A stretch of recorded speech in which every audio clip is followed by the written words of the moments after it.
Pedimos então que subam ao palco o governador Eduardo Campos, o secretário de Comunicação de Santa Catarina, Nelson Santiago, o deputado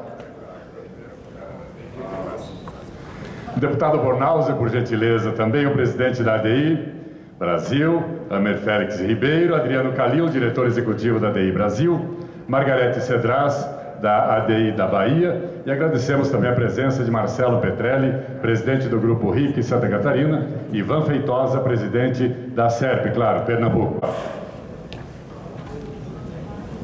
Boa tarde a todos. Boa tarde, governador.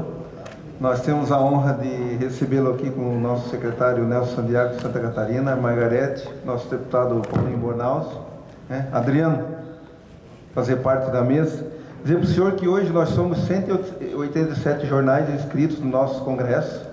uma gama de 4 milhões de exemplares dia e 20 milhões de leitores pelo Brasil, perfazendo aí 10 estados brasileiros hoje. Hoje aqui o senhor tem puramente todos os donos proprietários de jornais do Rio Grande do Sul e mais os outros 10 estados que complementam a nossa rede chamada ADI, dos jornais diários do interior do Brasil. É uma honra recebê-lo aqui, o pessoal está ansioso para falar com o senhor, a gente sabe dos compromissos, né? E o microfone é todo seu. Bem, eu quero agradecer o convite. Eu sei que muitos dos senhores e senhoras estão já com passagem marcada, mas eu fico feliz de poder ter dado tempo de poder vir aqui e dirigir algumas palavras para um conjunto tão importante da imprensa brasileira. Primeiro, dizer da nossa convicção de que a luta que fizemos pela construção da democracia no Brasil foi fundamental para que a gente pudesse ter uma imprensa livre, uma imprensa sem tutelas, para que possamos garantir a mais ampla liberdade de expressão nesse país. Quem conheceu de perto a realidade de um país sem democracia sabe o quanto nós temos que valorizar a democracia e a liberdade de expressão. Depois dizer da convicção que tem, da importância da imprensa regional, do papel que quase 400 jornais diários do interior do Brasil têm, um papel estratégico de manter a identidade cultural de diversas realidades do nosso país, de expressar um espaço para o debate sobre temas globais, nacionais, regionais e locais,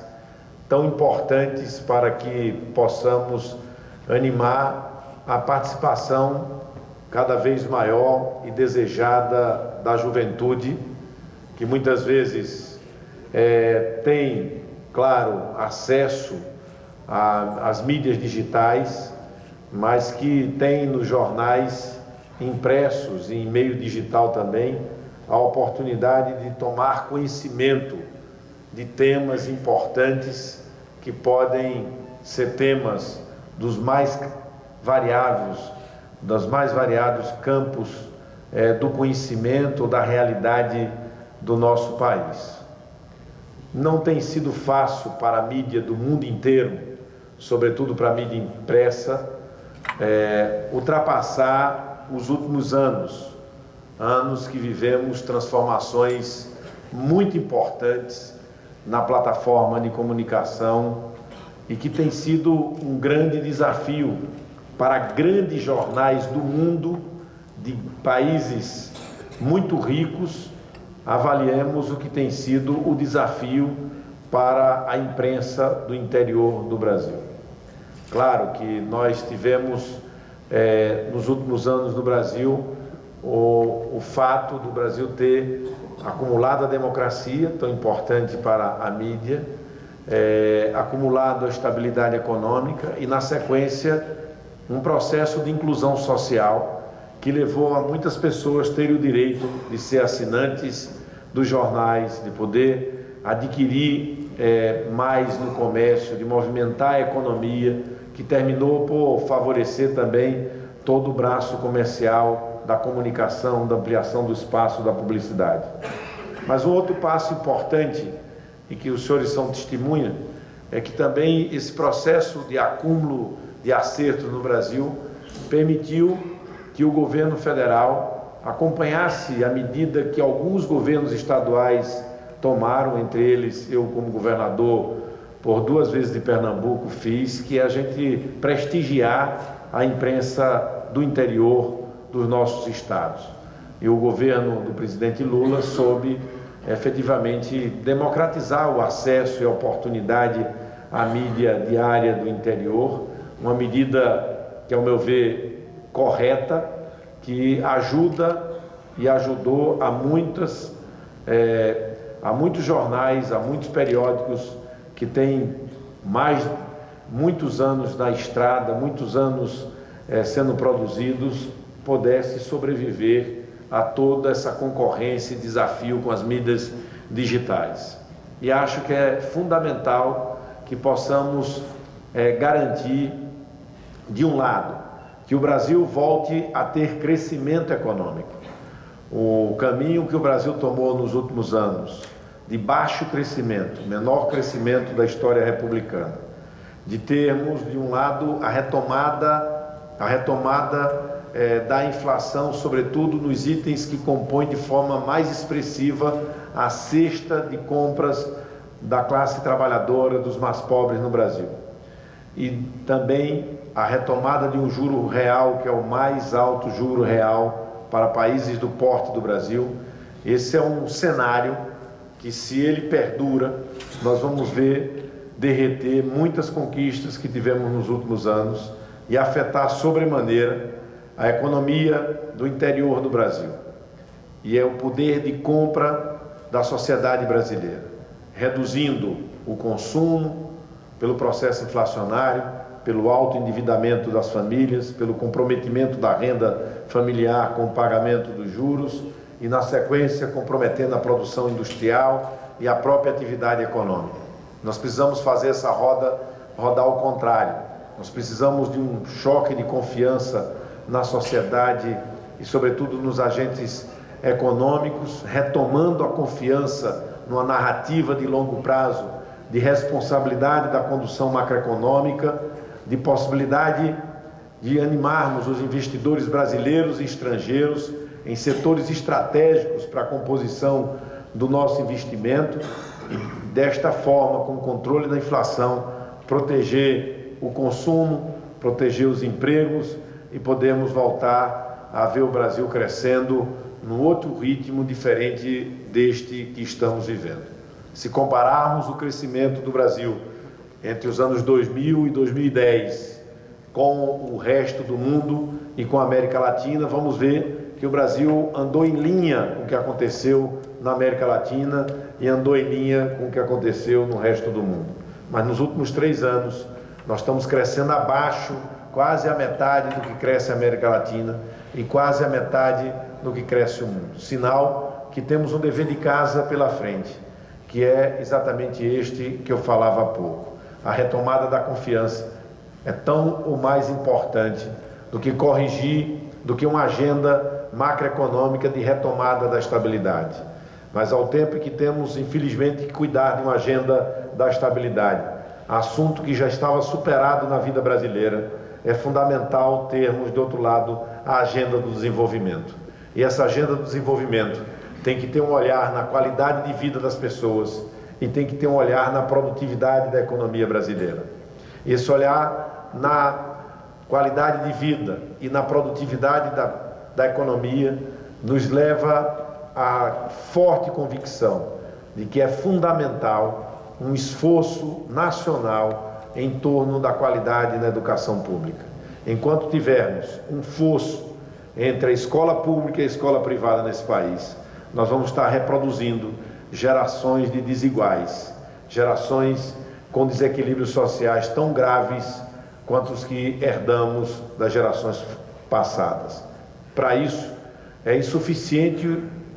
os recursos que o Brasil coloca hoje no Fundo de Desenvolvimento da Educação, para toda a educação fundamental desde a educação infantil até o ensino médio, o Brasil coloca nada mais do que 11 bilhões de reais no Fundeb, algo insuficiente para quem tem o desafio educacional que o Brasil tem nesse momento. Um outro grande desafio nacional, sem sombra de dúvidas, é o desafio reclamado pela sociedade no meio da rua o ano passado, nas redes onde a gente acessa, no mundo das mídias sociais, que é o desafio da saúde pública. O Brasil, enquanto governo federal, se distanciou dessa agenda. Em 1988, quando consagramos na Constituição o Sistema Único de Saúde como um grande sonho brasileiro, a União colocava 85% do que arrecadava, do que custava a saúde, 85% era custeado pela União. Cerca de 80% do pessoal que trabalhava na saúde pública tinha vínculo com o governo federal. Hoje, a União coloca 45% do financiamento da saúde pública, colapsando completamente a possibilidade de termos um sistema único de saúde, que não só aposte na saúde antes de cuidar da doença, que faça e divulgue as grandes linhas de uma educação para a saúde, mas ao mesmo tempo fortaleça a ação básica, fortaleça linhas de cuidado tão elementares como uma linha de cuidado materno-infantil. O Brasil assiste no noticiário dos jornais, das rádios, da TV, na internet, de forma constrangida. Mães muito jovens, tendo filhos nas calçadas das maternidades de cidades ricas. O Brasil não pode efetivamente fechar os olhos a essa realidade tão dura na vida de tantas pessoas. Todo esse conjunto de preocupação, na construção de um ambiente macroeconômico diferente, dos desafios da educação, da saúde e da segurança pública, um desafio que tem tudo a ver com o tráfico de droga, que tem tudo a ver com a chegada ao Brasil da pasta básica da cocaína, que entra por fronteiras desguarnecidas, onde a Polícia Federal, reduzida em 3.000 homens nos últimos 3 anos, já não consegue cumprir o seu papel institucional. E nós ficamos vendo nas cidades, noticiando na imprensa do interior, a escalada da violência, como cidades de 50, de 100, de 200 mil habitantes, vivendo as mesmas mazelas das grandes metrópoles brasileiras, com as pessoas com medo de ir à missa, de ir a um culto, de ir à escola, de visitar um parente, de poder sair de noite para visitar um amigo. E nós sabemos que o Brasil deve à cidadania brasileira um sistema único de segurança pública, aonde governo federal, governos estaduais e municipais não fiquem um jogando a culpa no outro, mas todos se sintam responsáveis de vencer a escalada dura da violência que hoje tira o sossego de milhões de brasileiros e brasileiras em todos os 4 cantos desse país. Para fazer tudo isso, é fundamental a participação da população, é fundamental a informação de qualidade, é fundamental a divulgação das mazelas do Brasil e das coisas boas do Brasil. É fundamental que as regiões do Brasil apresentem ao Brasil, que concentra o poder, muitas vezes aqui em Brasília, muitas vezes nos estados mais ricos da federação, o cotidiano tão rico, tão desafiador e tão bonito de várias áreas desse país, que tem feito com tanto esforço, com muita seriedade, com muito respeito